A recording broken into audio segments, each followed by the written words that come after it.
Bienvenue à la leçon 5 du module 7, notre dernière leçon. Nous verrons comment baser vos activités commerciales sur une coopération durable.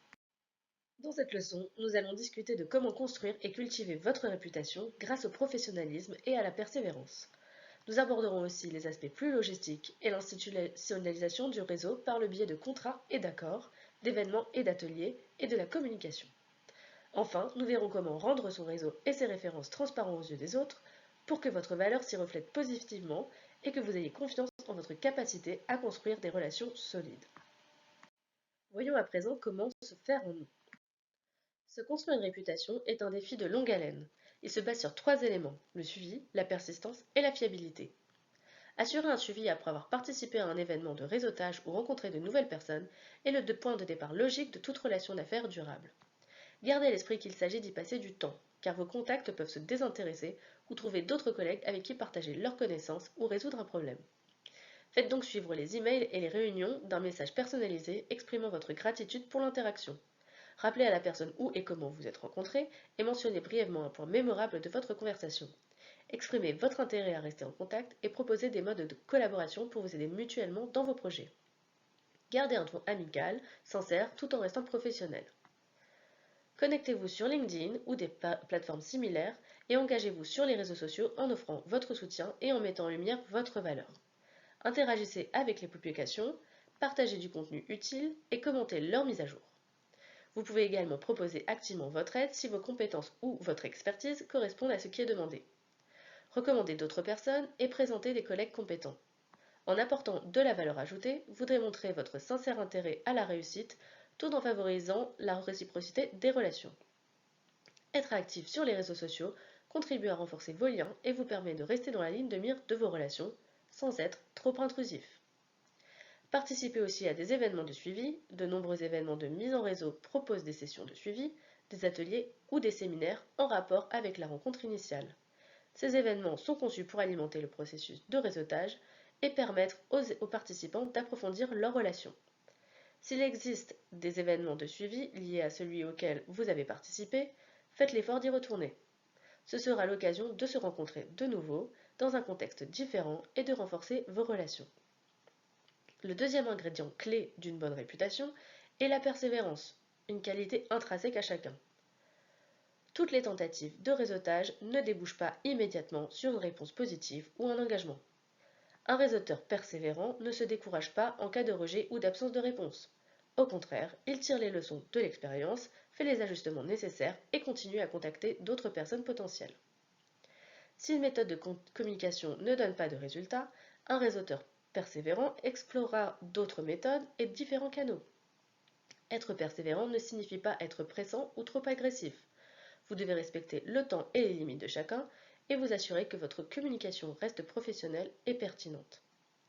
Pour correspondre à l'idée du soutien mutuel, faites preuve de patience jusqu'à ce que vos efforts portent leurs fruits. Ne cherchez pas à tirer un profit immédiat de vos relations. Gardez une trace de vos contacts et de vos correspondances, cela se montrera utile en temps voulu. Pour finir, une bonne réputation et des relations durables ne se cultiveront que si vous êtes fiable. Veillez à programmer des rencontres régulières avec les contacts à qui vous n'avez pas parlé depuis un certain temps. La fiabilité consiste à tenir ses promesses et à honorer ses engagements.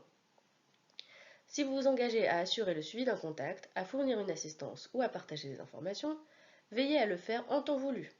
Si vous ne tenez pas vos engagements, vous risquez d'éroder la confiance et de nuire à votre réputation. Lorsque quelqu'un vous contacte, pour toute raison professionnelle, répondez rapidement. Une réponse rapide témoigne du respect que vous portez aux efforts des autres et montre que vous prenez le travail en réseau très au sérieux. La fiabilité se lie étroitement à la confiance. Soyez honnête et transparent dans vos interactions et évitez de faire des promesses ou des affirmations que vous ne pouvez pas tenir.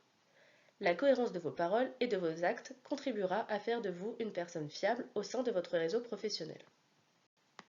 Passons maintenant au sujet 2, approfondir et développer un réseau. Plus vous souhaitez approfondir vos relations commerciales, plus elles seront à même de s'institutionnaliser ou de se formaliser. Surtout, mais pas nécessairement, si des aspects financiers sont en jeu. Voici trois domaines sur lesquels se concentrer, les contrats et les accords, les événements et les ateliers, et votre communication. Les lettres d'intention sont utilisées dans différents contextes pour exprimer une intention formelle ou un accord préliminaire entre les parties impliquées dans une transaction commerciale ou juridique. Lorsque deux parties envisagent de s'engager dans un partenariat ou une collaboration, une lettre d'intention peut définir les principaux domaines de coopération et les objectifs mutuels. Le résultat des négociations se traduira par exemple par des accords de partenariat, des accords de service ou une collaboration de projet, comme c'est le cas par exemple dans ce projet Erasmus. Une autre façon de formaliser et d'approfondir les réseaux consiste à créer vos propres ateliers, symposiums ou tables rondes sur des sujets importants pour votre communauté ou pour des partenaires commerciaux spécifiques et à les inviter à y contribuer ou à y en bénéficier. Vous pouvez également organiser votre propre événement de mise en réseau pour mettre en relation vos actionnaires. N'oubliez pas de célébrer les réussites comme vous le feriez vous-même et pour votre équipe. Incluez également votre réseau élargi aux festivités à chaque étape franchie ou, par exemple, lors d'une date d'anniversaire. Rejoindre des groupes de travail ou des comités d'organisation de portage est un excellent moyen d'approfondir vos liens au sein d'un secteur ou d'une industrie spécifique. Vous seriez surpris de voir à quel point vos contacts apprécient que vous vous référiez spécifiquement à eux pour obtenir des conseils et des informations sur des questions relatives à leur domaine d'expertise. Adaptez donc votre façon de communiquer avec votre réseau, en reconnaissant leurs compétences pour renforcer une fois de plus le soutien mutuel. En particulier dans les organisations caritatives et le secteur à but non lucratif, mais aussi dans l'entrepreneuriat social, il est essentiel de remercier vos partenaires, sponsors, donateurs ou clients pour leur soutien et leur contribution. Enfin, voyons comment vous pouvez rendre votre réseau visible afin d'instaurer la confiance. Faites savoir au monde entier que vous avez réussi à créer un réseau solide de partenaires et de clients. Vous démontrerez ainsi votre capacité à coopérer et à établir des relations d'affaires durables. Par exemple, si vous jetez un coup d'œil sur les sites web d'organisations à but non lucratif, d'événements culturels ou de petites et moyennes entreprises, vous remarquerez immédiatement qu'ils mettent en avant leurs financeurs, leurs partenaires, leurs clients ou encore leurs fournisseurs afin de susciter la confiance en leur organisation, leurs produits ou leurs services. Vous pouvez également consacrer une section dans votre site web à la transparence de votre réseau par le biais de logos, d'articles, de blogs ou de récits. En tant qu'entrepreneur social en devenir, les concours de création d'entreprise, les incubateurs ou les accélérateurs peuvent constituer un excellent point de départ pour lancer votre entreprise. Si vous avez participé à des cours de mentorat ou même gagné un prix, assurez-vous que les autres le sachent. Enfin, essayez d'inclure les membres importants de votre réseau dans vos discours et présentations publiques pour reconnaître leur contribution.